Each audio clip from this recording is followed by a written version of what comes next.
जो भी प्रश्न हो, प्रश्न दो प्रकार के होते हैं। एक तो ऐसे प्रश्न जिनका उत्तर नहीं मिल पा रहा है तो आप उस विषय में आपकी गति आगे नहीं हो पा रही है, ऐसे अत्यावश्यक प्रश्नों को आप बीच में भी अगर हैंड रेस करके पूछेंगे तो उनका समाधान आपको मिलेगा। शेष जो प्रश्न हैं उनको आप अपने पास लिख लेवें और सत्र के अंत में आपको 10 से 15 मिनट दिए जाएंगे, 10 मिनट रहेंगे, उसमें आप अपने प्रश्नों को पूछ सकते हैं। इसके अलावा आप लोगों को किट हमने पहली 2 कार्यशालाओं में दी हैं, वो आपको सबको लेकर आना है। जिनको पहले नहीं मिली हैं उन्हें हम वापस से यहाँ से देंगे और भी जो सहायक सामग्री है वो सब आपको इस सत्र के बाद आप रुकेंगे तो तब हम आपको सारी चीज़ें देंगे। अभी आप लोग जो भी आपके पास साधन है उनका उपयोग करते हुए सत्र का लाभ लें, जो भी विशेष बातें हैं उसको साथ में लिखते चलें और थोड़ा सा ईमानदार, अपने प्रति ईमानदार होकर सब लोग बैठें। हम भी आपसे सत्र के अंत में कुछ प्रश्न पूछेंगे तो इसलिए आप लोग वो सारी चीज़ें साथ में लिखते चलें। अभी समय अपना बहुत अधिक हो रहा है, 12:15 से 1:15 1 घंटे भाई सबका व्याख्यान रहेगा, उसके बाद 10-15 मिनट प्रश्नोत्तर सत्र। तो अभी से लेकर लगभग आपको अनुकूलता रहेगी, 1-1.25 घंटे का व्याख्यान आदरणीय भाई सबका रहेगा। चलिए।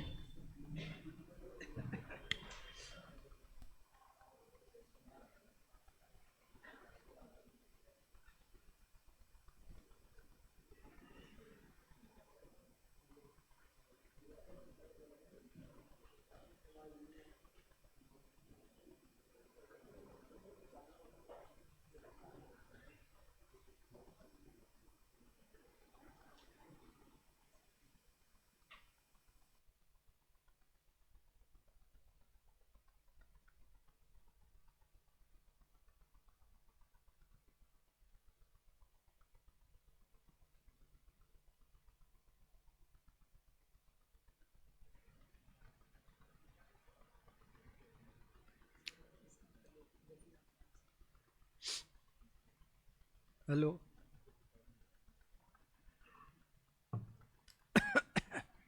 अब ठीक है।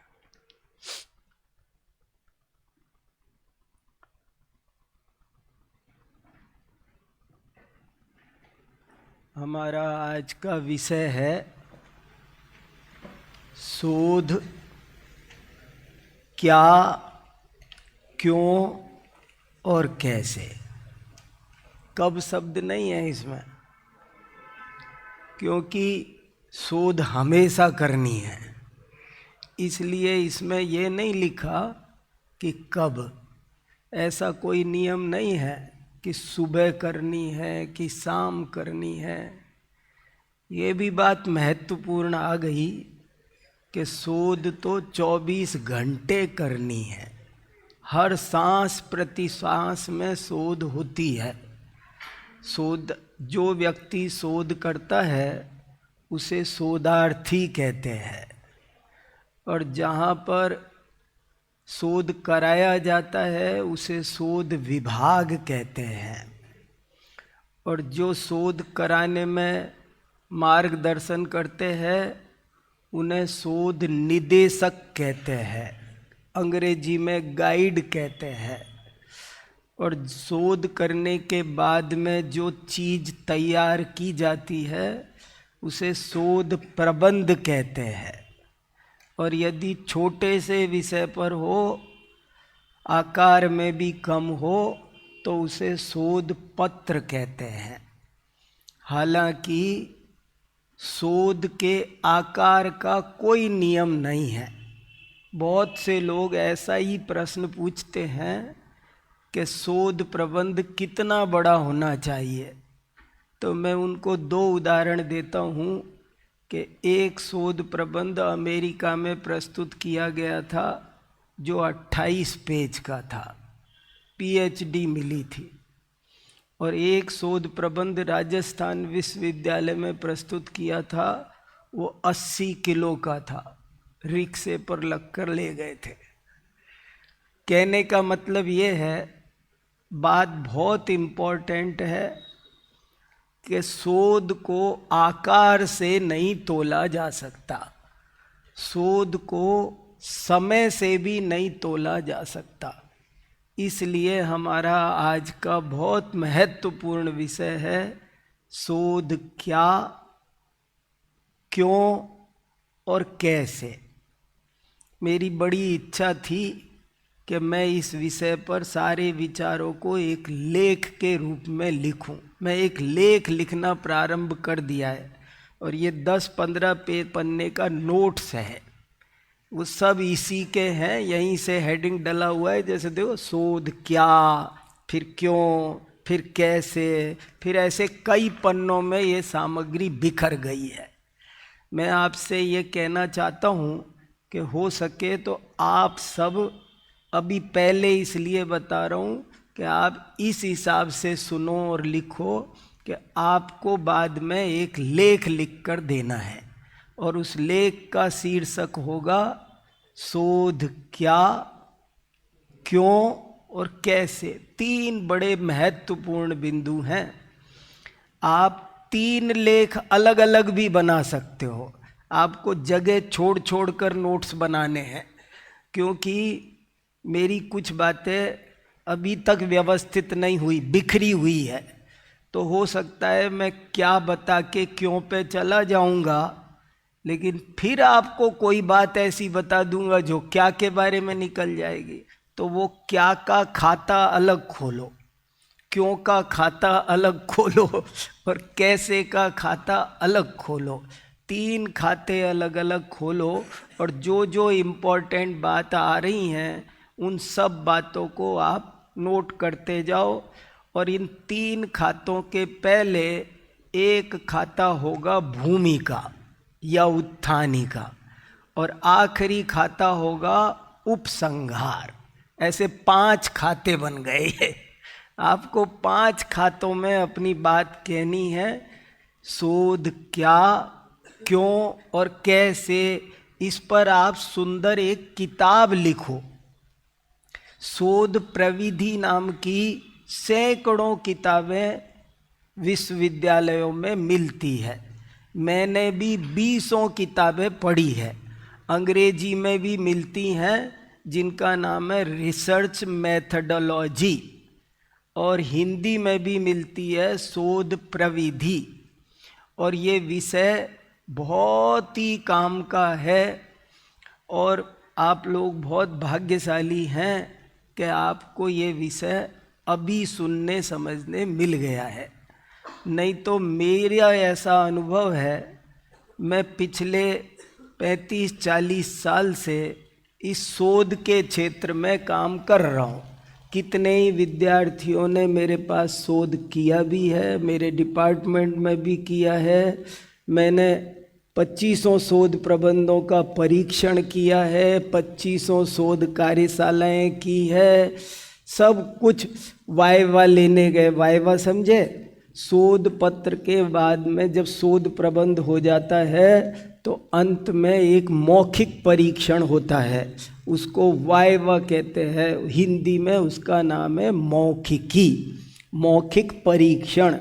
तो वो भी सब लिया है। बहुत सारे मैंने शोध पर अच्छे अच्छे विद्वानों के व्याख्यान भी सुने हैं। मैं उन सब में से जो कुछ मैंने नवनीत पाया है उसे आज आपको देने की कोशिश करूँगा। भले थोड़ा बिखरा बिखरा हो सकता है, लेकिन आपके बहुत ज़्यादा काम का होना चाहिए, ऐसा मैं समझता हूँ। सब चीज़ों को थोड़ा शुरू करें, क्रमबद्ध तरीके से करने की कोशिश करें। शोध किसे कहते हैं? सबसे पहले शोध का नाम, शोध क्या है, शोध का अर्थ क्या, शोध के पर्यायवाची क्या। छोटे छोटे उपशीर्षक भी बनाओ। जैसे बड़ा शीर्षक हो गया पुस्तक का, लेख का, शोध क्या, क्यों, कैसे। अब जरा उपशीर्षक छोटे छोटे बनाते चलो कि शोध किसे, शोध का अर्थ, शोध के पर्यायवाची। शोध माने खोज। शोध शब्द का बिल्कुल सीधा सच्चा अर्थ है खोजना।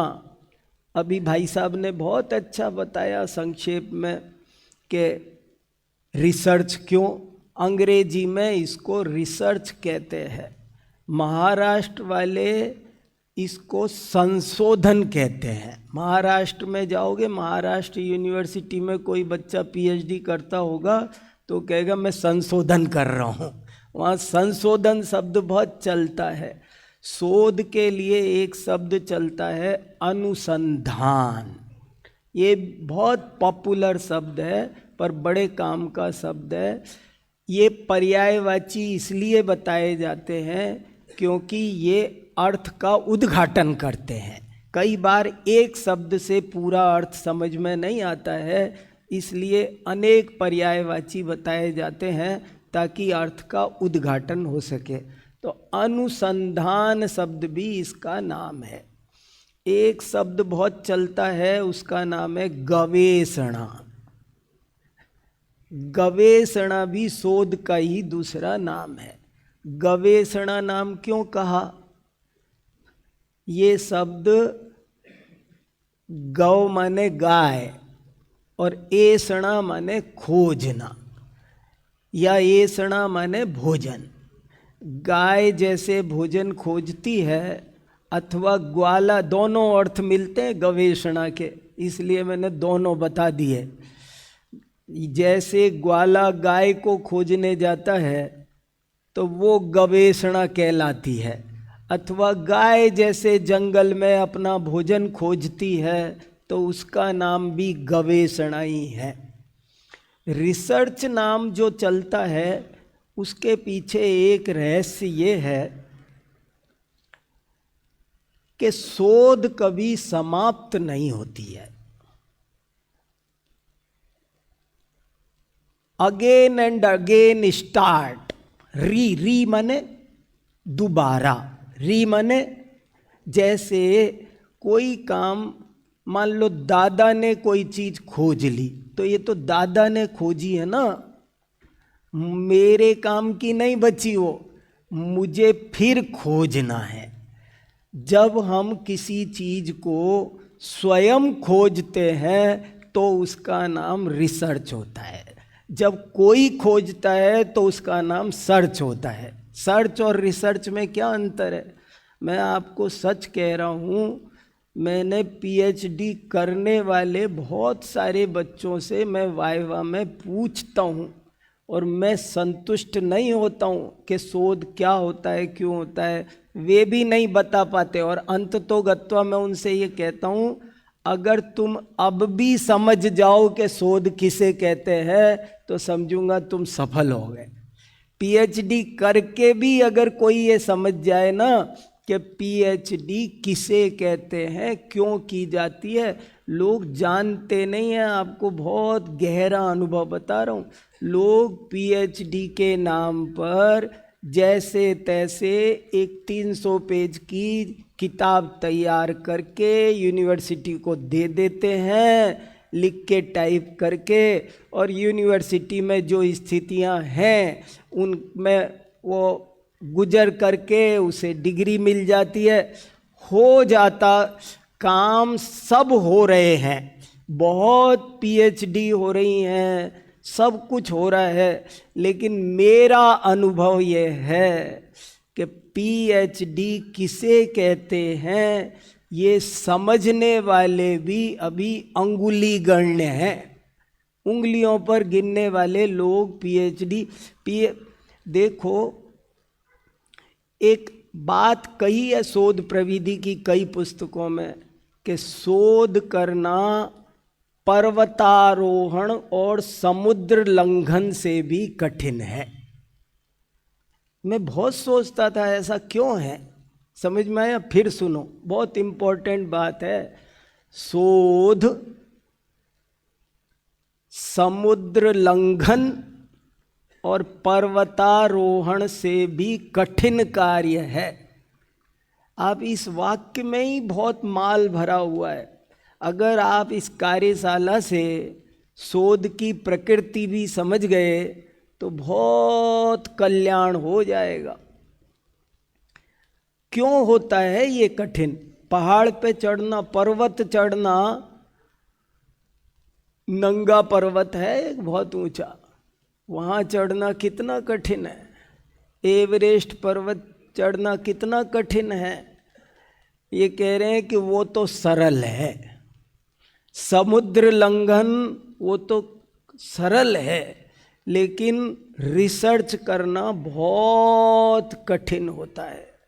क्यों कठिन होता है, कारण क्या है? ये बिल्कुल वैसी बात है जैसे कहते हैं ना, क्षमा वीरस्य भूषणम। तो यहाँ वीर माने क्या, ये समझ ही नहीं पाते हैं लोग। अरे क्रोध छोड़ना, मान छोड़ना, यही सबसे बड़ी वीरता है। ये नहीं हो पाती है, बाकी सब हो जाता है। ऐसे ही शोध करने के लिए जो दृष्टि चाहिए होती है, जो निष्पक्ष दृष्टि चाहिए होती है, जो अनाग्रही दृष्टि चाहिए होती है, वही तो नहीं आती है। मैंने देखा आदमी जीवन में पढ़ लिख करके वाइस चांसलर बन जाता है, प्रधानमंत्री और राष्ट्रपति बन जाता है, बहुत कुछ बन जाता है, पर अनाग्रही नहीं बन पाता है। शोध का पहला नियम है स्लेट मिटा दो, ये कोई नहीं मिटाता। शोध कार्य का प्रथम घटक है, अब ये घटक वाले खाते में लिख लेना, प्रथम कार्य है कि स्लेट मिटाओ, मुझे कुछ नहीं आता है, यहाँ से शुरू करो। जो आता है उसे थोड़ी देर यहाँ साइड में ड्रॉअर में रख दो। आप नए सिरे से सोचने के लिए तैयार कोई होता ही नहीं है। मैं आजकल एक वाक्य प्रवचनों में बहुत बार आ रहा है कि जीवन में सांप्रदायिक बनना सरल है, पर धार्मिक बनना बहुत कठिन है। ये वाक्य आजकल 3-4 बार निकल गया, यहाँ भी आ गया। देखो, जीवन में सांप्रदायिक बनना सरल है, पर धार्मिक बनना बहुत कठिन है। क्यों कठिन है? कि अनादि काल से जीव को मोह के कारण ऐसे ही संस्कार पाए जाते हैं कि वो जिस चीज में, जिस जाति में, जिस धर्म में पैदा होता है, वो उनके प्रति उसे अपनत्व भावना पाई जाती है, श्रेष्ठ लगते हैं वो। दूसरों के प्रति उसके मन में वैसी भावना नहीं जग पाती है। इसलिए सत्य के खोज की ईमानदार कोशिश, सत्य के खोज की ईमानदार कोशिश का नाम शोध है। और वो ही नहीं होती है, वो ही नहीं होती है, मिलती ही नहीं है। सत्य के खोज की ईमानदार कोशिश, शोध की एक परिभाषा आती है, नोट कर सकते हो। किसी भी मान्यता या अवधारणा का निष्पक्ष एवं प्रमाण सहित प्रस्तुतिकरण शोध कहलाता है। फिर से बोलता हूँ, किसी भी मान्यता या अवधारणा का निष्पक्ष किंतु प्रमाण सहित प्रस्तुतिकरण शोध कहलाता है। अब देखो, एक छोटा हेडिंग ऐसे भी लगेगा, शोध की आवश्यकता क्यों पड़ी क्यों, इसकी जरूरत। आज का युग, वर्तमान युग शोध का युग है।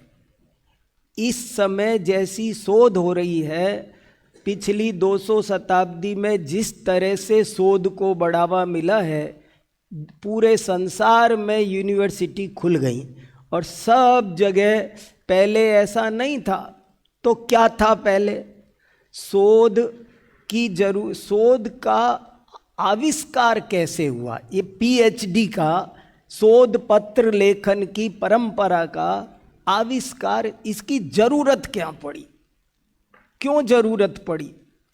प्राचीन काल में देखो, पहली बात, पहले ये मुद्दा याद रखो कि सत्य को जाने बिना हित नहीं होगा। पहले तो ये बात वज्र की लेख से लिख लो, इसमें मेरा तेरा किसी का चलता नहीं है।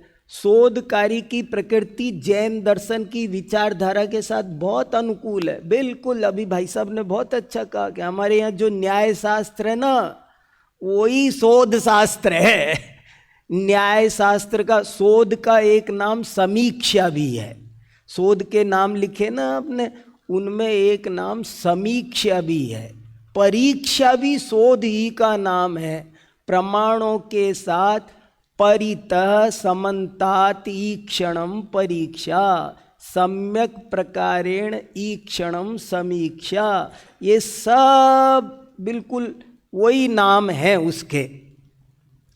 तो पहली बात तो ये वज्रलेख जैसी हमको आपको समझ में आनी चाहिए, प्रत्येक शोधार्थी को समझ में आनी चाहिए कि सत्य को जाने बिना हित हो नहीं सकता। त्रिकाल में, विश्व में कोई उपाय नहीं है।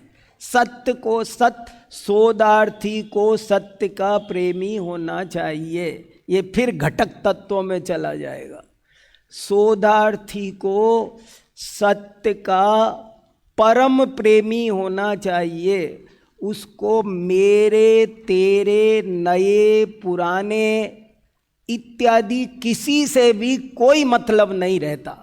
उसे सिर्फ मतलब है, उसके पास में दो ही खाते होते हैं, सत्य और असत्य। वो इधर डाल देगा, इधर डाल देगा। मेरे तेरे नाम के कोई खाते उसके पास नहीं होते। नए पुराने, मेरा धर्म पुराना है इसलिए सच्चा है, शोधार्थी के पास में ये खाता नहीं चलता है।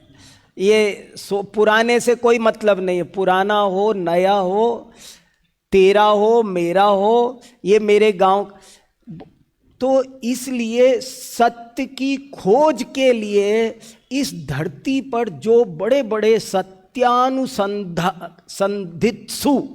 अनुसंधित्सु भी कहते हैं शोधार्थी को, जो अनुसंधान की इच्छा रखता है उसको अनुसंधित्सु, अनुसंधान करने वाला, अनुसंधान की हार्दिक अभिलाषा जिसके हृदय में रहती है, तो वो व्यक्ति, ऐसे ऐसे हमारे देश में ऋषि मुनि सदा काल होते रहे हैं।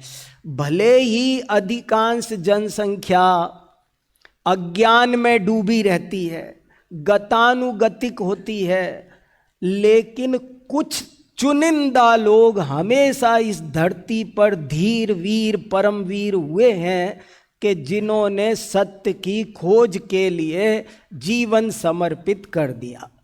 और उन्होंने ये बात हमेशा कही कि सत्य की खोज में लगो। और एक लाइन बहुत आती है उपनिषदों में, हिरण्यमयेन पात्रेण सत्यस्या पिहितम मुखम।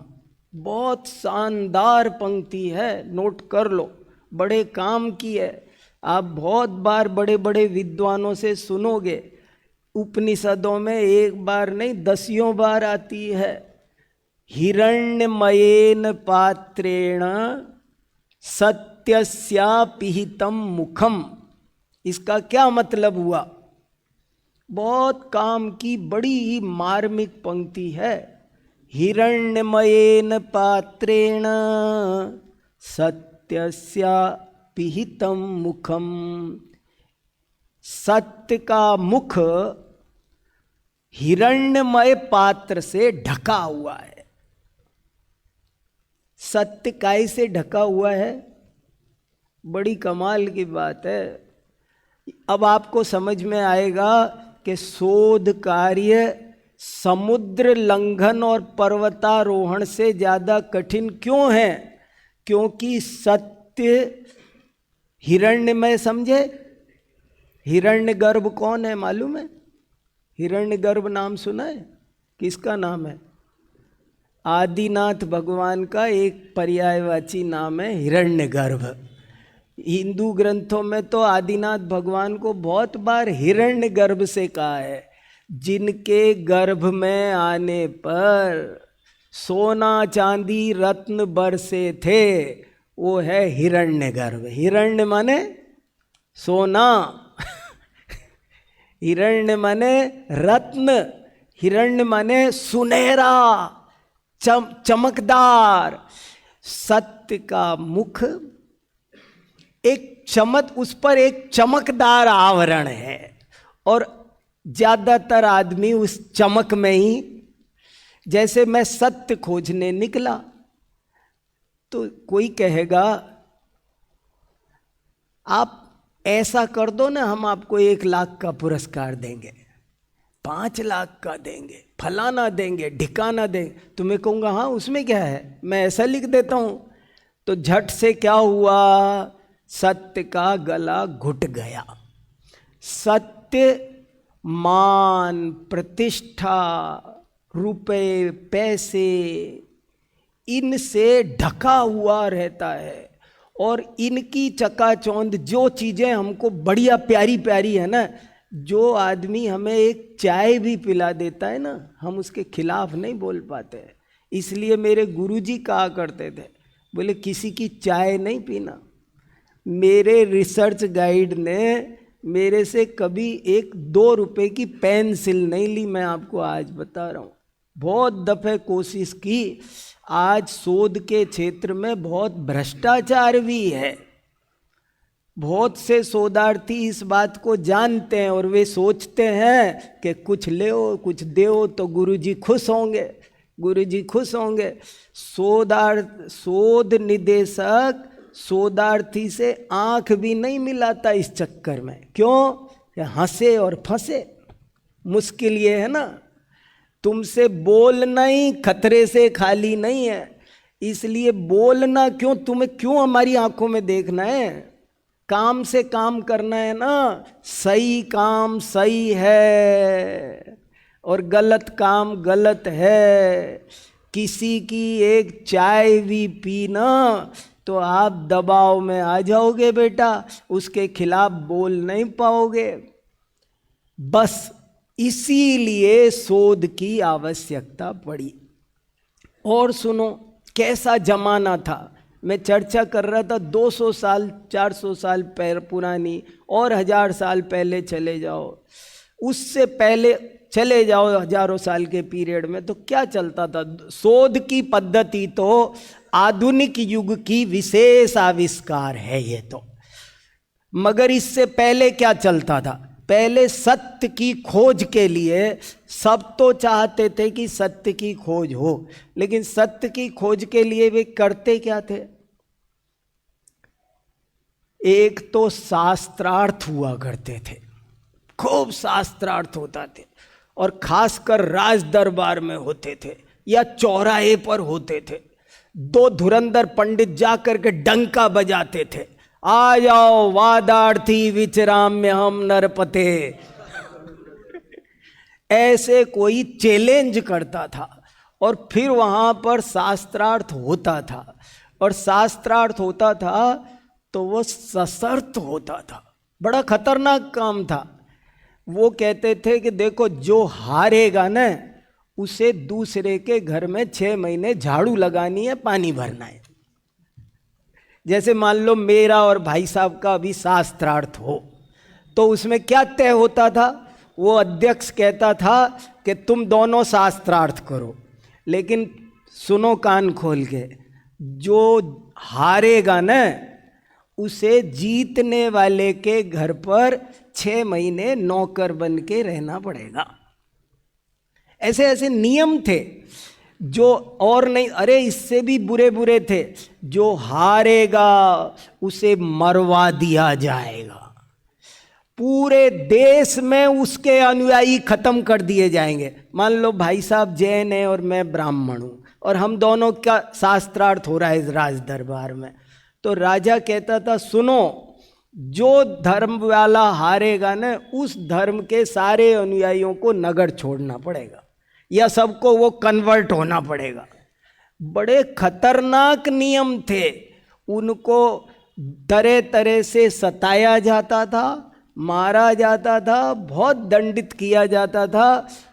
और भी बहुत जो ज्ञान की खोज के लिए शास्त्रार्थ तो इसलिए बनाया गया था कि वादे वादे जायते तत्वबोध है। वो तो इसलिए किया था कि विरुद्ध नाना युक्ति प्राबल्य दौर्बल्यावधारणाएं प्रवर्तमानो विचार परीक्षा। वो तो जब कोई चीज शुरू होती है तो वो बहुत स्वस्थ मन से होती है, लेकिन धीरे धीरे वहां भी हमारी कसाएं घुसना शुरू कर देती है। पहले ऐसा होता था कि एक राजा का धर्म सबका धर्म होता था और कोई उसके खिलाफ बोल नहीं सकता था। जैसे राजा कहता था, यूनान में एक पॉलिसी चलती थी, यूनान आदि कई देशों में, कि किंग इज गॉड। यही फिलॉसफी है वहाँ की। बोले हमारी फिलॉसफी दो ही लाइन में है, king is God. King is God का मतलब है राजा ही ईश्वर है। राजा कहता था, मैं ईश्वर हूँ, तुम सब मेरे दास हो, और तुम्हारा रक्षक, पालक, संगारक सब मैं हूँ, और मेरे खिलाफ कोई बोलेगा तो वो ईश्वर के खिलाफ है। बस जो मैंने कहा वो सत्य है। मैं बहुत दफे बताता रहता हूँ कि ईसा मसीह को फांसी पर क्यों लटकाया गया, सुकरात को जहर का प्याला क्यों पिलाया गया।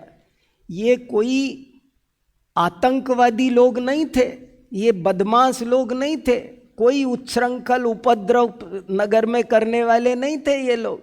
ये बहुत विशुद्ध, परिणामी और सज्जन लोग थे।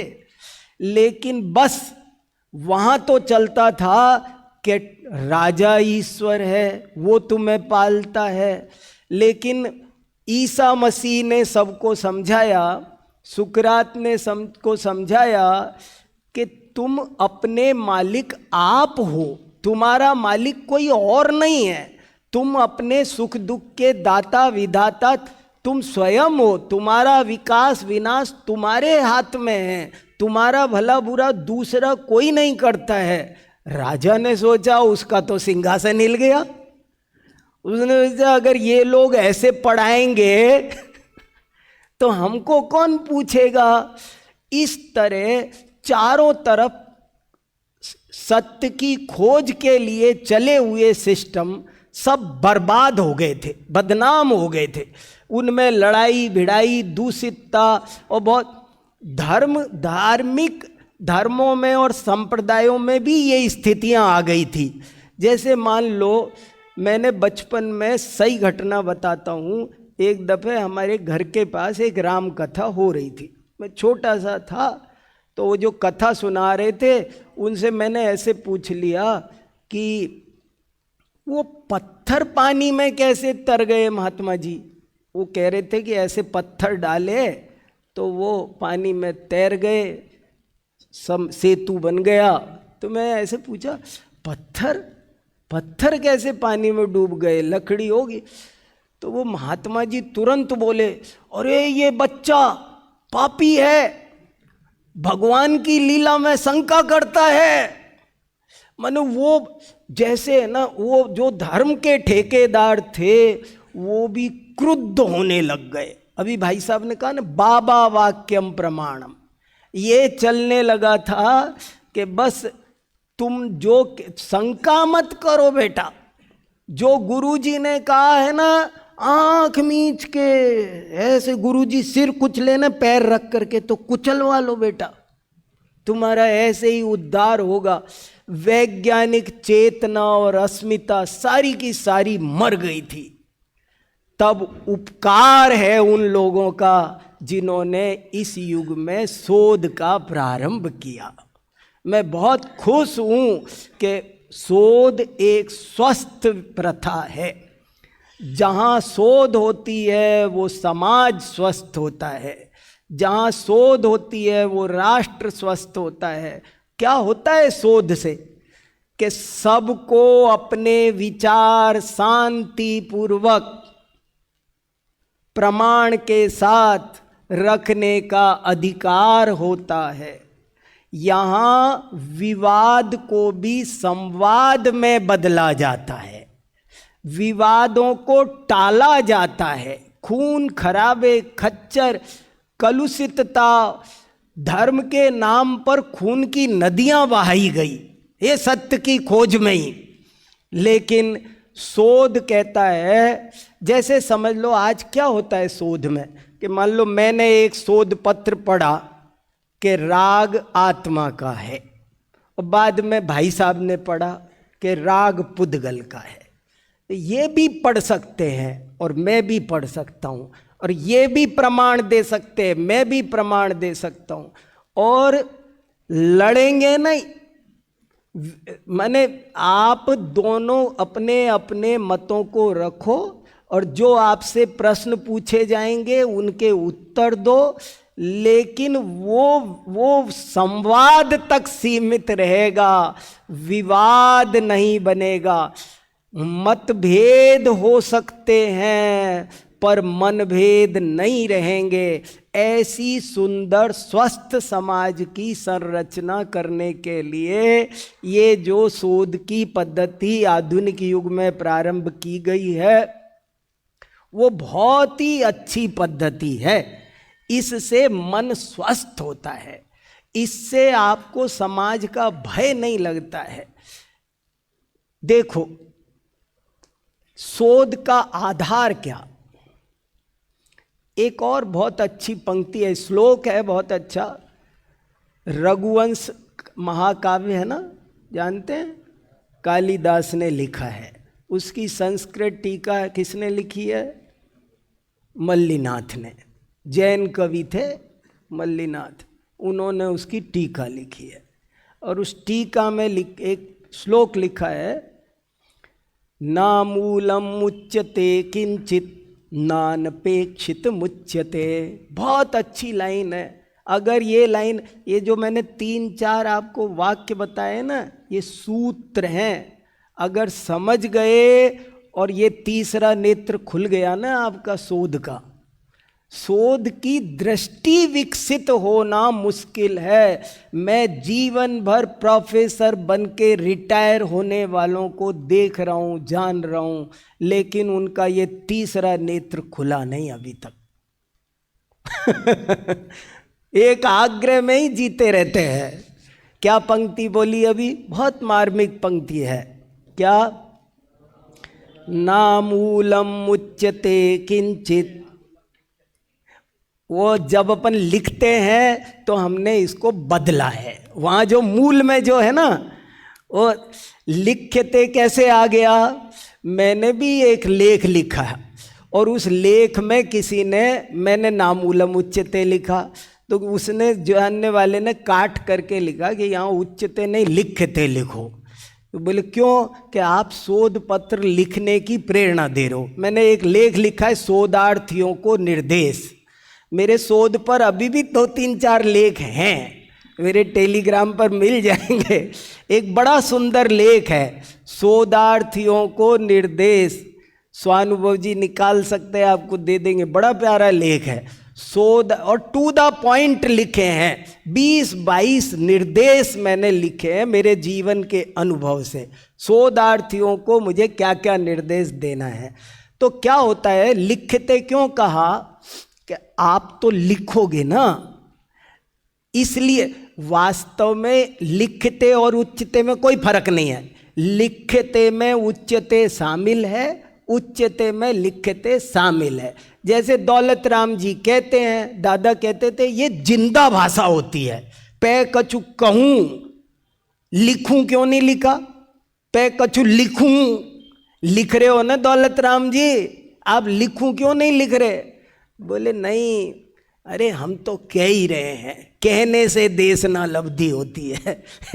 इसलिए मैंने वो जो जैसा है वो सुनाया, पर लिखते भी कहो तो कोई दिक्कत नहीं है।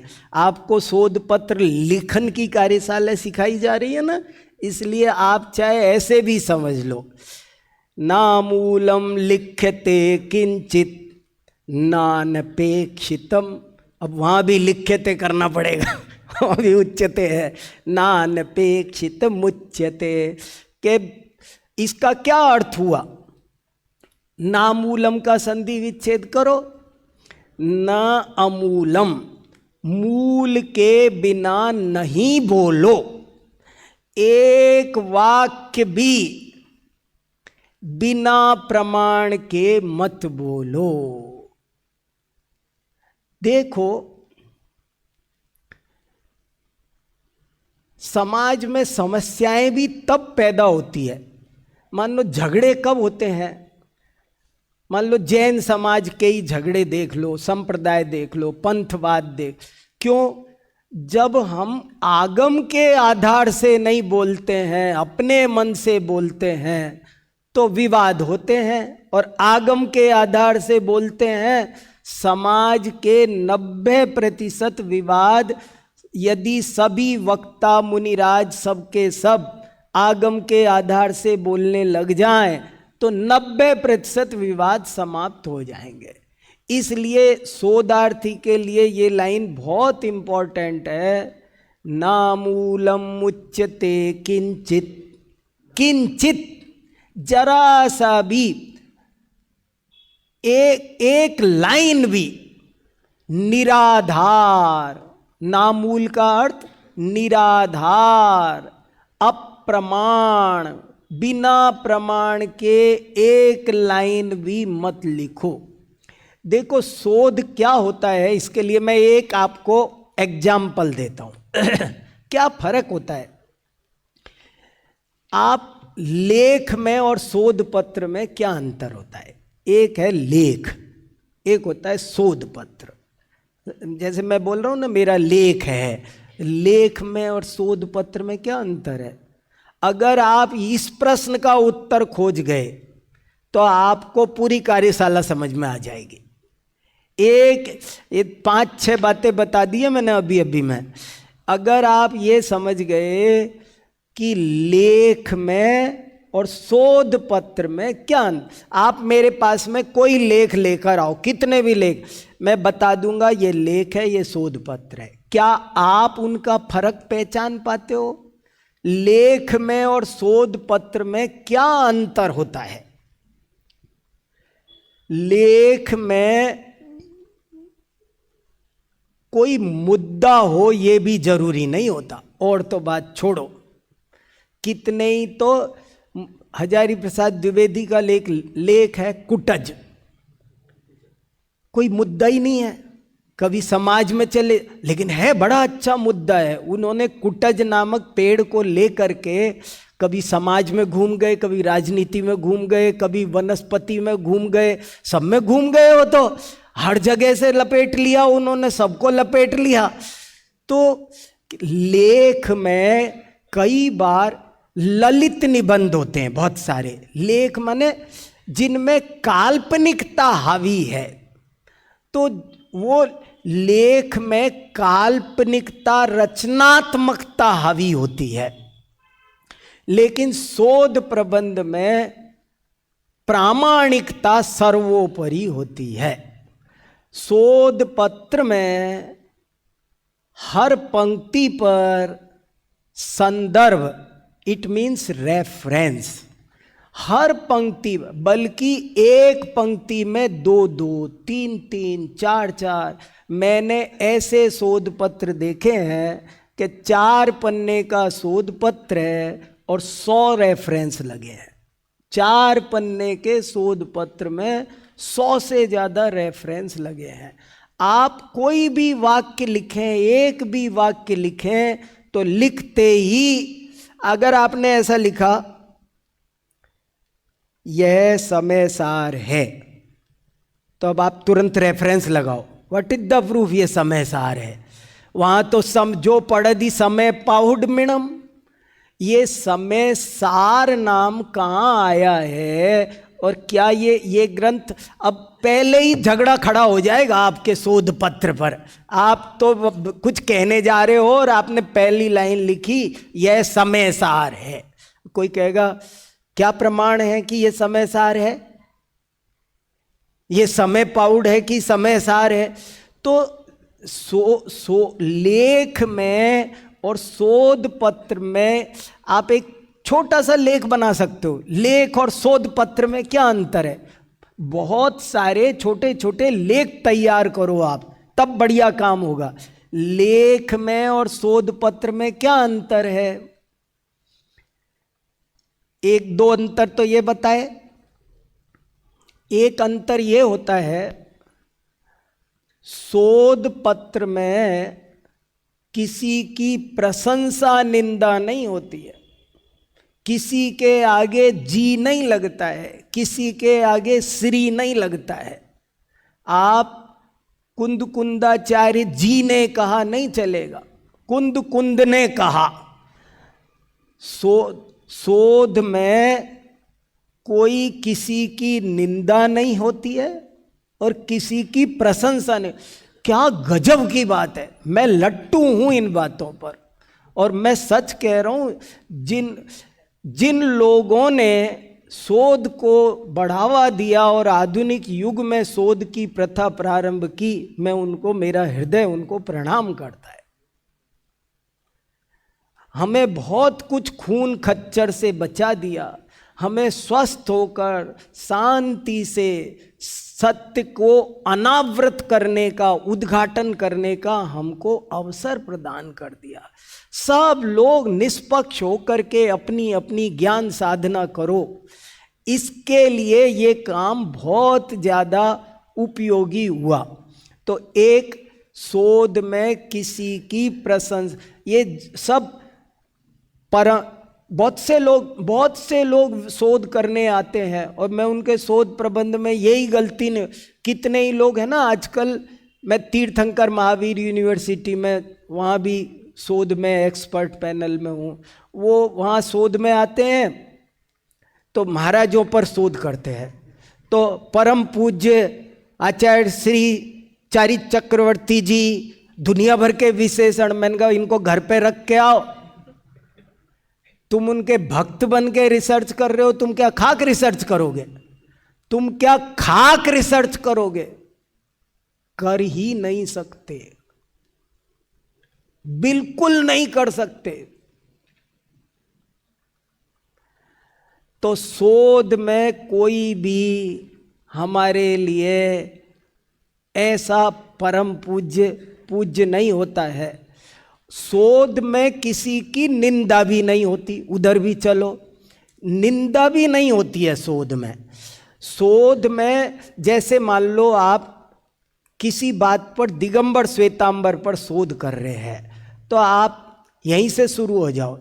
श्वेतांबर तो पापी हैं, मिथ्या दृष्टि है, वो गलत लिखते, झूठ बोलते हैं, उनको कुछ आता जाता नहीं है। ये शोध की भाषा नहीं है, बिल्कुल नहीं चलेगा। शोध में किसी की निंदा नहीं चलती, शोध में किसी की प्रशंसा नहीं चलती। शोध में, अब मेरा अगला वाक्य सुनो, शोध में सब अपने होते हैं और सब पराये होते हैं। शोध में कोई अपना नहीं होता है, शोध में कोई पराया नहीं होता है। सभी आदरणीय होते हैं और सभी उपेक्षणीय होते हैं। ये तो गजब का वाक्य है, ये समझ में आया आपको? बहुत गहरी बात है। शोध करना समुद्र लंघन और पर्वतारोहण से भी कठिन काम है, इसीलिए कठिन है। छोड़ सकते हो क्या अपने गुरु जी को? नहीं, हम तो गुरुदेव श्री, तुम कर नहीं सकते, शोध करने लायक पात्र नहीं हो तुम, पात्रता नहीं है। आप शोध की भाषा में कालिदास का मत है, भास का मत है, सीधे सीधे बात करते हैं, कुछ नहीं बोलते हैं, जी वी श्री वी कुछ नहीं चलता है यहाँ पर। लगाते ही मैं समझ जाता हूं शोध पत्र लिखने की पात्रता ही। जिसका चित्त इतना विशाल हो, कहते हैं ना 56 इंच का कलेजा, जो सबको शांति से सुनने तैयार हो और सबकी बातों पर वो कहता है जो भी कुछ कह रहा है। एक शोधार्थी कहता है लाओ तुम्हारी भी बात यहां रखते हैं, मेरे क्या, मैं कसौटी पत्थर लेके बैठा हूं, तुम जो कह रहे हो उस बात को परख लेता हूं ना, परख लेता हूं। और सुनो अगला अंतर लेख में और शोध पत्र में क्या क्या अंतर है। आप लिखना, बढ़िया प्यारा लेख लिख के देना। आप लोग जो लेख लिखो मुझे भेजना, मैं यहाँ वहाँ कहीं छपाऊंगा भी उन्हें, बढ़िया बढ़िया उनको सुधार भी करेंगे, ऐसे ही पढ़ेंगे। शोध पत्र और लेख में क्या अंतर है? लेख में मेरा तेरा अपना पराया चल जाता है, लेकिन शोध पत्र में मेरा तेरा अपना पराया भी बिल्कुल नहीं चलता है। मैंने बहुत सारे शोध पत्रों में ये पढ़ा, हमारा जैन दर्शन कहता है कि क्या क्या क्या क्या पढ़ा, हमारा जैन दर्शन कहता है कि, तो फिर इसका मतलब है तुम शोध करने के पात्र ही नहीं बने। जिसने ये लिख दिया कि हमारा जैन दर्शन, शोध करने के लिए जिस स्टेज पे आना चाहिए ना, जो हमारा शिफ्ट हो जाना चाहिए ना, हमारा मोबाइल वो शिफ्ट नहीं कर पाते। हम अपने मोड पे ही खड़े रहे, हम मोड चेंज नहीं कर पाते हैं और शोध करने चल निकलते हैं। और मैं सोचता हूं मैंने शोध करके मेरे गुरु जी की प्रतिष्ठा बढ़ा दी। ज्यादातर लोग अपनी मान्यताओं को लाइसेंस देने के लिए शोध करते हैं, पर यह मूल में भूल है।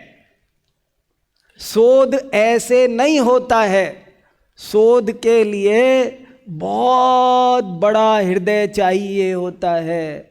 और अगर तुम्हें विश्वास है कि सांच को आँच नहीं आती है, अगर तुम्हें विश्वास है कि सही बात सही है, सत्यमेव जयते, यदि ये विश्वास है तो तुम्हें घबराने की जरूरत नहीं होनी। अरे मेरी बात कटेगी तो कट जाएगी, इतनी जिसमें हिम्मत हो वो व्यक्ति शोध कर सकता है। मैं आपको सच कह रहा हूं, आप शोध में अभी 5 दिन सबके व्याख्यान सुनोगे, सब कुछ करोगे और सब टेक्निकल बहुत अच्छे पीपीटी से सब लोग मेरे से भी अच्छा पढ़ाएंगे, सब आपको खूब अच्छा बढ़िया बढ़िया ढंग से ज्ञान देंगे। लेकिन मैं जो मुद्दा कह रहा हूं ना, ये मुद्दा मेरे अनुभव का मुद्दा है। और यही बात अक्सर और सब कला आ जाएगी। कोई बताएगा, अब मैं भी बता सकता हूं रेफरेंस कैसे लगाने चाहिए, तो मैं सब बात बता दूंगा। ऐसे रेफरेंस लगाना चाहिए, पहले किताब का नाम लिखो, फिर लेखक का नाम लिखो, वो भी ऐसे लिखो, फिर संस्करण ऐसे लिखो, पृष्ठ संख्या ऐसे लिखो। वो सब जो टेक्निकल पद्धति है ना, वो सब बता देंगे।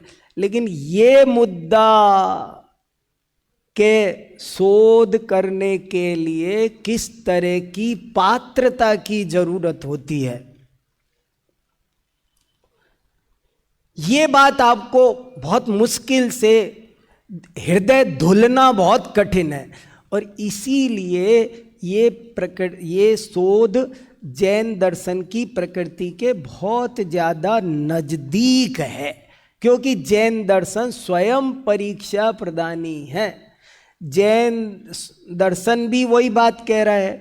और शोध का पहला और आखिरी तत्व है प्रामाणिकता, प्रामाणिकता, प्रामाणिकता। शोध के आपको 20 घटक तत्व लिखा दूंगा, मैं भी ये लिख रखे हैं। लेकिन वो सब भाषा ही बदलेगी और कुछ नहीं बदलेगा। वो सब उसका मुद्दा एक ही निकलना है आखिर। देखो कितने मैंने घटक तत्व लिखे हैं, क्या क्या हटना, तथ्यात्मकता, तटस्थता, निर्वैयक्तिकता, अनाग्रही दृष्टि, अतिरंजकता, हीनता, कितनी सारी। लेकिन ये ले दे करके मुझे तो एक ही वाक्य में से, एक ही में सब दिखाई दे रही है। प्रामाणिकता, इसमें सब कुछ आ गया। जब आप कोई बात प्रमाण सहित कहते हो, लिखते हो, प्रस्तुत करते हो, शांति से, बहुत शोध करने के लिए बहुत कूल माइंड चाहिए, बहुत ठंडा दिमाग।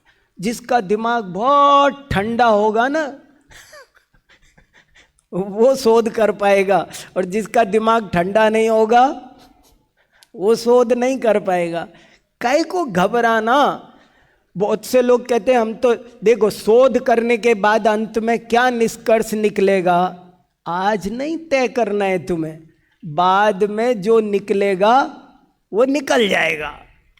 एक बहुत अच्छा प्रसंग याद आया कि एक दफे एक विद्वान ने सेमिनार बुलाया कि हम आत्मा पर एक सेमिनार करते हैं, आत्मा के स्वरूप पर, अस्तित्व पर।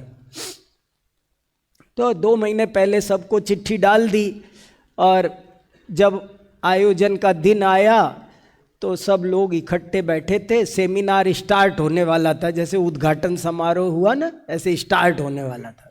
तो उस संयोजक ने कहा, हाँ भाई, आप में से कितने लोग मानते हैं कि आत्मा का अस्तित्व है, आत्मा है? कितने लोग मानते, जरा हाथ खड़ा करो। तो आधे लोगों ने हाथ खड़ा कर दिया। तो बोले आप ये बगल में सेमिनार हॉल है, आप यहाँ पधारो। फिर कहा, उनको भेज दिया जिनने हाथ खड़ा किया था। फिर कहा कि कितने लोग हैं जो मानते हैं कि आत्मा नहीं है? तो बाकी लोगों ने हाथ खड़ा कर दिया। तो उसने घोषणा की ये सेमिनार कैंसिल किया जाता है। समझ में आया क्यों कर दिया कैंसिल? बोले जब आधे ये मानकर बैठे हैं कि आत्मा है, और आधे ये मानकर बैठे हैं कि आत्मा नहीं है, तो क्या सेमिनार करें? हो गया सेमिनार। तो जो कोई ने, एक आदमी ये कहता कि मैं अभी यहाँ पर उस पर विचार करेंगे, ये सेमिनार तो आत्मा के अस्तित्व पर विचार करने के लिए है ना। मैं ये चीजें आपको इसलिए बता रहा हूं कि थोड़ा सा दिल बड़ा होना ही कठिन है।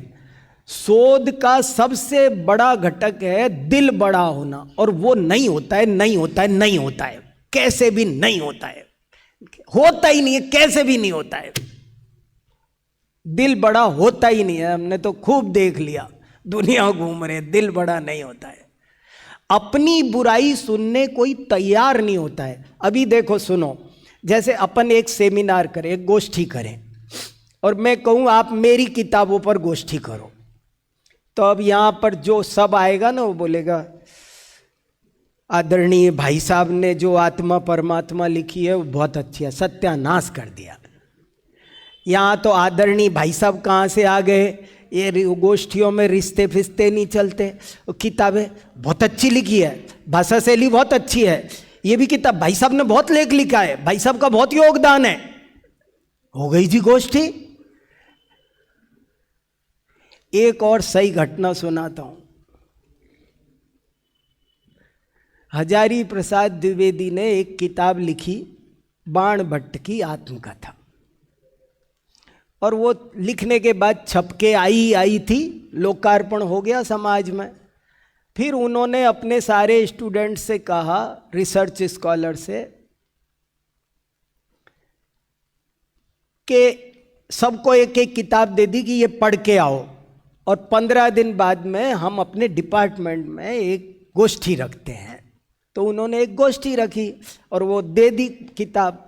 15 दिन बाद में डिपार्टमेंट में उन्होंने कलकत्ता के विश्व निकेतन की बात है, उन्होंने कहा कि गोष्ठी होगी, तो गोष्ठी हो रही थी, डिपार्टमेंट में अध्यक्ष बन गए खुद। हजारी प्रसाद द्विवेदी ने कहा मैं अध्यक्ष हूँ बच्चों, अपन प्रयोग कर रहे हैं, यहाँ कोई बड़ा राष्ट्रीय सेमिनार नहीं है, विभागीय सेमिनार है, और तुम ही वक्ता हो, सब बढ़िया लेख लिख के लाना और इस किताब पर एक गोष्ठी करेंगे। तो गोष्ठी रखी, तो जब गोष्ठी रखी तो एक एक उनका रिसर्च स्कॉलर खड़ा होता और बहुत बढ़िया लेख लिख के लाता और कहता आचार्य जी ने जो बाण भट्ट की आत्मकथा लिखी है वो बहुत अच्छी है, इतने अध्याय, बहुत अच्छी भाषा है। तो ये सब 15 लोगों ने, उनके 15 रिसर्च स्कॉलर ने पेपर पढ़े। अंत में अध्यक्ष जी के बोलने का नंबर आया। उन्होंने क्या कहा, मैं आपको वो सुनाना चाहता हूं। उन्होंने कहा आज मुझे ऐसा लग रहा है कि यहाँ एक भी शोधार्थी नहीं है और मैं किसी चारण भाटों की सभा में उनसे घिरा बैठा हूं। क्या बोला? चारण भाट जानते हो?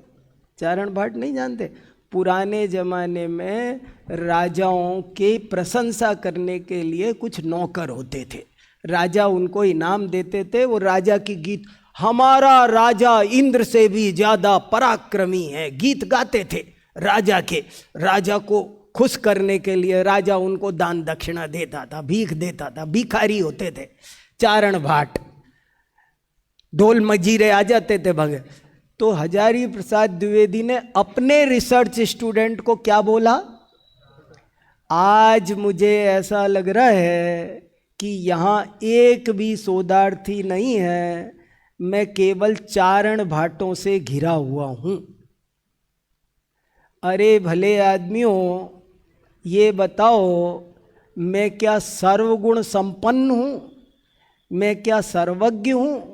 क्या मेरी कृति सर्वगुण संपन्न है? क्या इस कृति में कोई कमी नहीं है? क्या तुम सब 15 के 15 को इस किताब में कोई एक सुधार का, परिष्कार का, कोई बढ़िया होने का कोई एक आइडिया नहीं मिला तुमको? इसको इसमें कैसे और अच्छी बनाई जा सकती है, इस पर तुमको कुछ नहीं दिखा। तुम सब इतने अंधे मेरे विद्यार्थी हो, तुम क्या पीएचडी करोगे? ये घटना मुझे रोमांचित करती है और आपको बताती है कि शोधार्थी कैसे होना चाहिए, कैसा शोधार्थी होना चाहिए, उसके हृदय में क्या होना चाहिए। वास्तव में तत्व की प्राप्ति, सत्य की प्राप्ति हिरण्मयेन पात्रेण। अब सब क्यों बोल गए बढ़िया बढ़िया, गुरुजी खुश होंगे, गुरुजी खुश होंगे। अरे ऐसे थोड़ी होता है। अब आप सोचो, अब आपको गोष्ठी करनी है तो कैसी करनी है?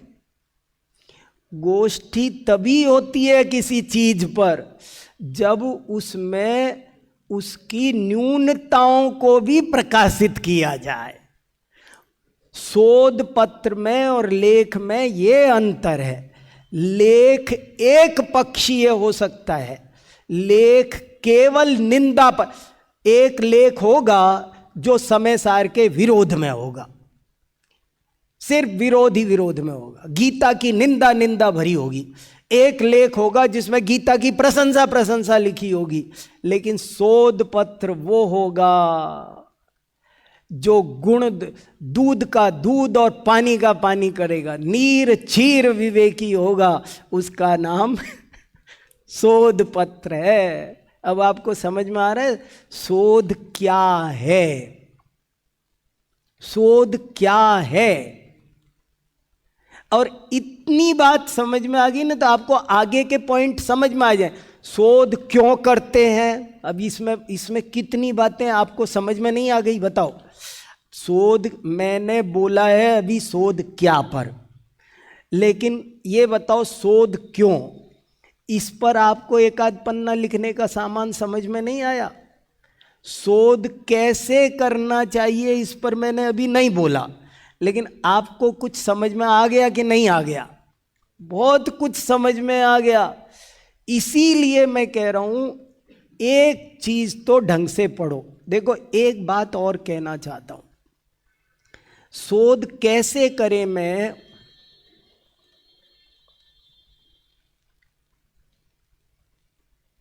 यहां भी एक ही उत्तर है, परिश्रम परिश्रम और परिश्रम। बीज जब मिट्टी में मिल जाए वृक्ष तब बनता है हे मित्र, कलम से स्याही खिरती जाए पत्र पर बनता जाता चित्र। किसने लिखा है? माखनलाल चतुर्वेदी। माखनलाल चतुर्वेदी की कोई कविता सुनी है? पुष्प की अभिलाषा, चाह नहीं मैं सुरबाला के गहनों में गूंथा जाऊं। माखनलाल चतुर्वेदी अपने ज़माने के बहुत बड़े कवि हुए, तो उन्होंने ये 2 लाइनें लिखी है क्या? बीज जब मिट्टी में मिल जाए वृक्ष तब बनता है हे मित्र। वृक्ष कब बनता है? तुमको वृक्ष अच्छा दिख रहा है, लेकिन इस वृक्ष के पीछे किसी बीज ने अपना सर्वनाश कर दिया है, अपने को खत्म कर दिया, तब जा करके ये आपको पेड़ लहलाता, पौधा बड़ा प्यारा पौधा दिख रहा है। तुमको पता है इस पौधे के पीछे किसने जान लगा दी है? बीज जब मिट्टी में मिल जाए वृक्ष तब बनता है हे मित्र, कलम से स्याही खिरती जाए पत्र पर बनता जाता चित्र। आप चित्र देख के खुश होते हो, लेकिन वो चित्र कब बना है? जब किसी पेन ने अपना खून लगा दिया है, किसी पेन ने अपना सारा खून सुखा दिया, तब वो चित्र बना है जिस चित्र को देख के तुम खुश हो रहे हो। अच्छी शोध अगर करनी है तो आपको अपना खून सुखाना पड़ेगा। परिश्रम परिश्रम परिश्रम, घोर परिश्रम, अथाह परिश्रम, विविध विद्याओं का अभ्यास, न्याय भी चाहिए, व्याकरण भी चाहिए, विविध भाषाओं का, विविध परंपराओं का, विविध संस्कृतियों का ये उम्र है। अभी जो पढ़ लोगे वो पढ़ लोगे, बाद में वैसी मेहनत नहीं कर पाओगे। मैं बोलता जाऊंगा, ठीक है ना? रुक जाऊं ना? ठीक है। आनंद आ गया, धारा बन गई। देखो अब तुम लोग बोलो थोड़ी देर शांति से। बहुत बहुत धन्यवाद आदरणीय भाई साहब का। शोध के पर्यायवाची कौन कौन से हैं, शोध का क्या उद्देश्य है, शोध के पात्र कौन हो सकते हैं, और प्रमुख घटक पर तो अभी चर्चा चल रही है। इन सभी विषयों पर बहुत ही शोधपूर्ण व्याख्यान का लाभ अभी हमें मिला। आपको पहले जो प्रश्न हो आप लोग पूछ सकते हैं। हाँ, किसी का कोई प्रश्न बाकी हो, कुछ आप लिखने में कोई कुछ बात रह गई हो, हाँ बोलो भाई। पीछे माइक ले लो, पीछे से ले लो।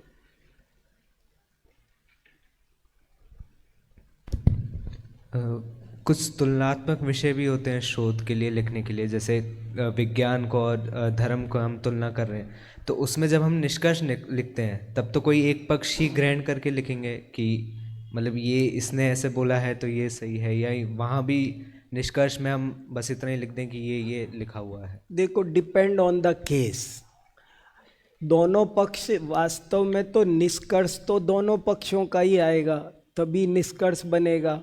आप किसी मुद्दे को लेकर के देखो, इसको एक चीज होती है हाइपोथेसिस, प्राक कल्पना। ये नया शब्द है, जब आप शोध करो आगे कोई पढ़ाएगा आपको। एक होती है हाइपोथेसिस। हाइपोथेसिस का मतलब होता है हम पहले एक मुद्दा लेकर चलते हैं।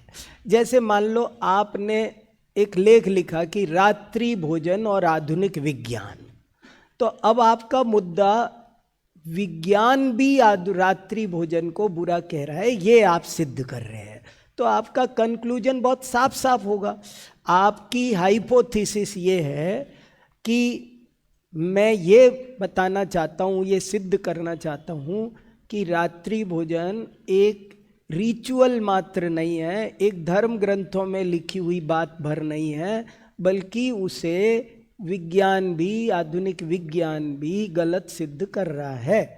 तो अब आप बात कहेंगे और तो आपका निष्कर्ष बिल्कुल अपनी हाइपोथेसिस के हिसाब से निकल ही आएगा कि भैया ये है। लेकिन ये है, एक बात और कहता हूँ, आप भी बैठ जाओ, इनको भी दे दो, अपन पूछते चलेंगे, बात करते चले ना थोड़ी देर बड़ी, क्योंकि जब तक मैं पूरा उत्तर नहीं दूंगा ना, उत्तर पूरा नहीं होता है, एक मुश्किल ये है। लेकिन इसमें तथ्यों की चोरी नहीं होनी चाहिए। ईमानदारी, ईमानदारी, ईमानदारी। देखो मैं ये कई बार ये जो शब्द बोल रहा हूँ ना, 3 बार एक ही, उसके पीछे रीजन है कि जैसे रात्रि भोजन क्या सचमुच विज्ञान विरुद्ध है? अब तथ्यों की चोरी नहीं होनी चाहिए, मेरा मतलब ये है, समझ रहे हो मेरी बात, समझ रहे हो? और हमको इसलिए मैंने भी लिखा है, लेकिन मुझे अंत तो गत्वा ये लिखना पड़ा कि माना कि 2-4 वैज्ञानिक इस पक्ष में भी हैं। समझ में आया? आप ऐसा नहीं कर सकते कि जो विज्ञान की खोज रात्रि भोजन को कह रही है उनको तो छोड़ दी, और जो ऐसे कह रही है उसको ले ली, तो हमारी बात थोड़ी कमजोर हो जाती है। बस इतनी सी बात, तथ्यों की चोरी ना हो। और जब चोरी नहीं होगी तो आप ये कहेंगे अधिकांश ऐसा निकल रहा है, ये जो कम है उनके पीछे क्या रीजन है, ऐसे करके आप बात कहेंगे, तो वहां भी बात तो ऐसे ही आएगी निकल करके। पर ये आपकी हाइपोथेसिस पर डिपेंड करता है। चलो, हाँ बोलो जल्दी, शीघ्रता से। अनिकेत।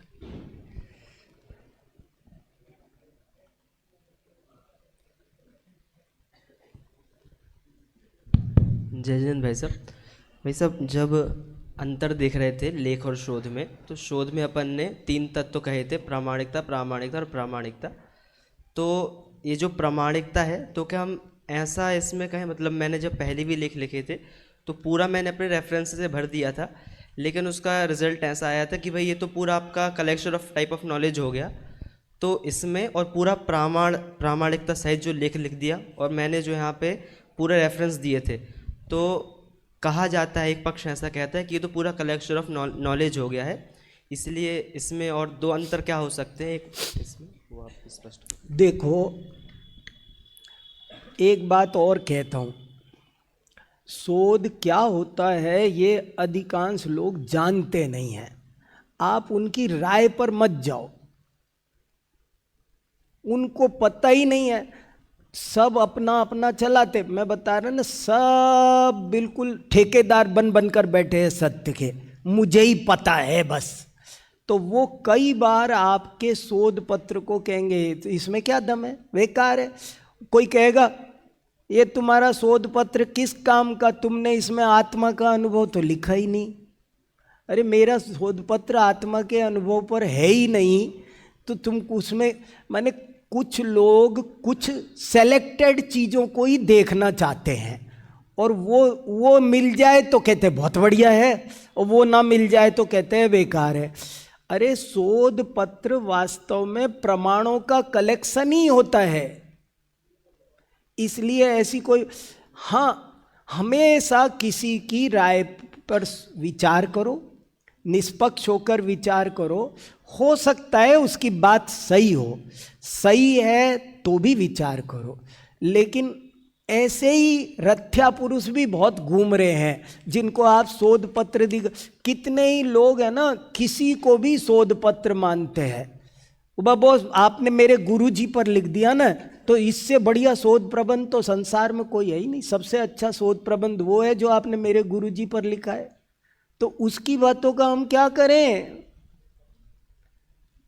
मुझे ये बात बहुत बड़ी लग रही है कि शोध कार्य करना पर्वतारोहण और समुद्र लंघन से भी कठिन है, क्योंकि मैं देख रहा हूं दुनिया में आग लगी हुई है, सब जगह मठ चल रहे हैं, मठाधीश हैं, और वो चाहते हैं जो हमारा विजन है मेरा विजन तुम्हारा विजन हो तो बढ़िया है, और तुमने अपने विजन से लिख दिया मेरे से भिन्न है तो वो खराब है। ऐसे तो काम नहीं चलेगा। सतर्क रहो, सावधान रहो। वो तो कलेक्शन ही होता है। वो वही बात आ गई, बंदर क्या जाने अदरक का स्वाद। किसी को दिखाने चलते, कितने लोग कहते ये क्या है, कुछ भी नहीं। जिनको उस विषय का ज्ञान नहीं होता है ना, कई बार बहुत अच्छा करोड़ों का कलाकार आता है, संगीतकार, और आप किसी को ले जाते हो, वो कहता है काई दम न थी, काई दम न थी, तुझे संगीत का पता नहीं, तुझे सारे गम आता नहीं।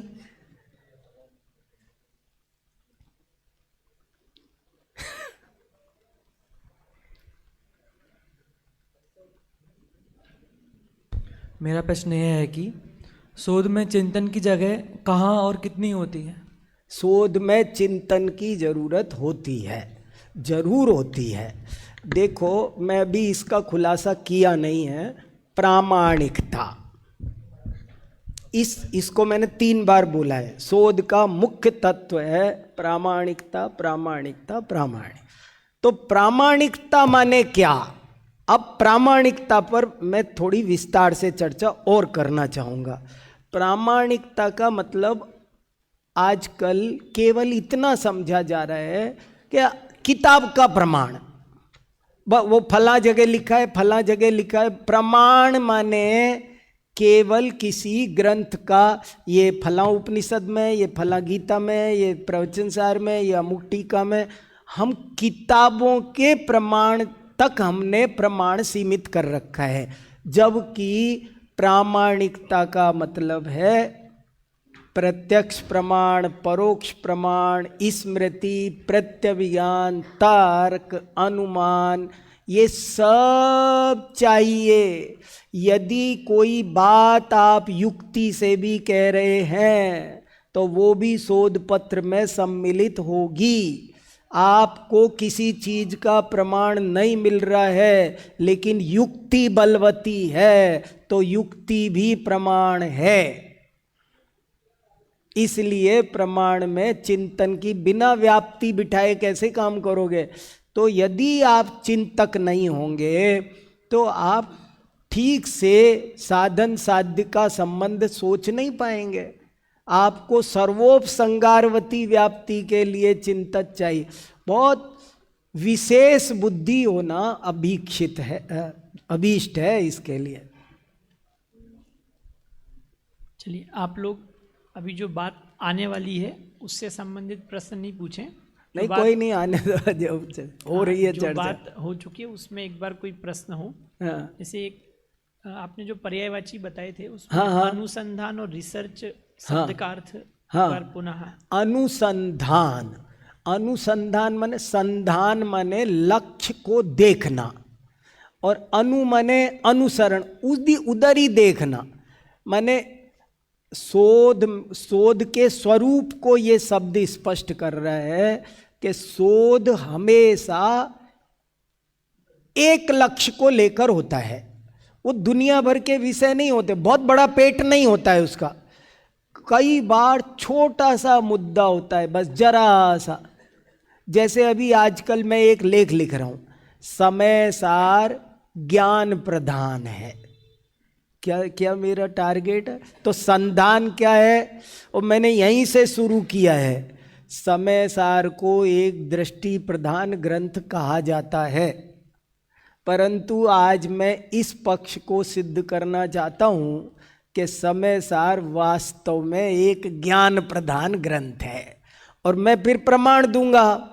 तो मैं समझ में आया? संधान का मतलब हो गया जो हमने प्राक कल्पना, परिकल्पना पहले सोची थी, जो हाइपो थी, जो हमने एक लक्ष्य बनाया था।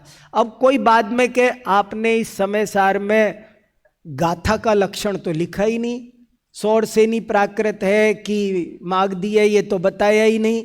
अरे मेरा शोध का संधान केवल ये है कि ये ज्ञान प्रदान है या दृष्टि प्रदान, मेरा मुद्दा इतना सा है। तो इसलिए इसका नाम है अनुसंधान। जैसे गमन और अनुगमन होता है, शरण और अनुसरण होता है। अनु माने पीछे पीछे, उसके पीछे, उसके अनुसार चलने का नाम अनुसंधान कहलाता है। क्लियर हो गया? हाँ,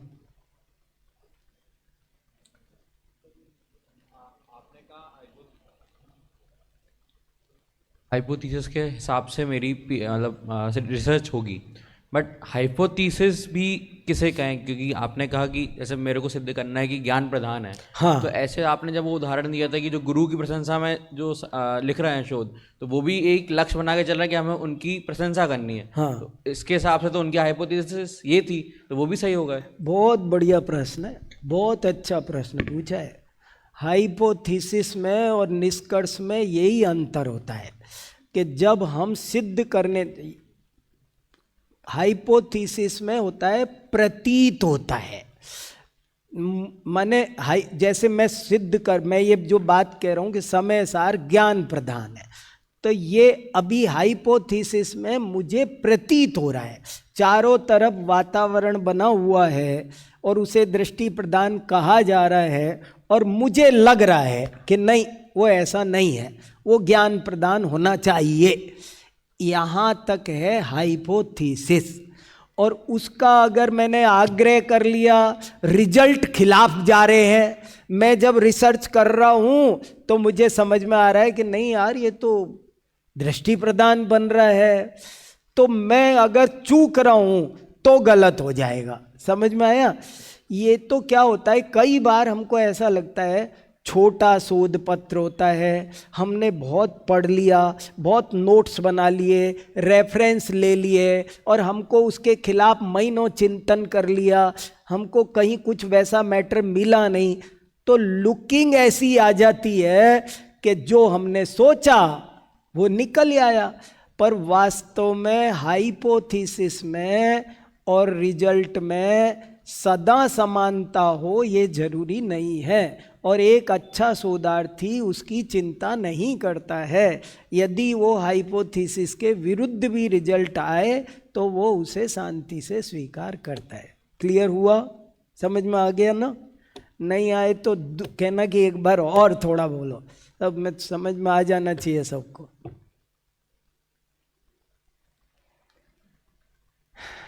चलिए, बहुत बहुत धन्यवाद आदरणीय भाई साहब का। अभी यह सत्र यहीं पर समाप्त हो रहा है। इसके बाद शाम को 7:30 से 9 बजे पुनः आदरणीय वीर सागर जी भाई साहब के सत्र का लाभ हमें मिलेगा, जिसका मुख्य विषय है शोध के प्रकार व घटक। तो अभी का जो विषय चल रहा है, वे दोनों ही विषय एक साथ पैरेलली चल रहे हैं, शोध क्या और कैसे, और शोध के प्रमुख घटक व प्रकार। तो आप एक बार अपने जो भी आप नोट्स बना रहे हैं, वहाँ भाई साहब ने शुरुआत में ही आपको ये इंगित किया था कि आप वहाँ पर अलग अलग कॉलम बना लें, और जो बात जब जैसे आ रही है, क्योंकि बहुत बार बहुत सारे अनुभव और बहुत सारी बातें हों तो वो क्रम वहाँ नहीं रहेगा। तो आप एक बार अपने हिसाब से कॉलम बनाकर जहाँ जो बात आ रही है उसे आप लिखते चलें, और जो बात हो, जो भी आपके प्रश्न अभी भी रह गए हों तो आप भेज सकते हैं, तो भाई साहब को हम भेज देंगे, तो वे शाम के सत्र में उनका खुलासा हो जाएगा। चलिए, ठीक है, बहुत अच्छा। बहुत बहुत धन्यवाद आदरणीय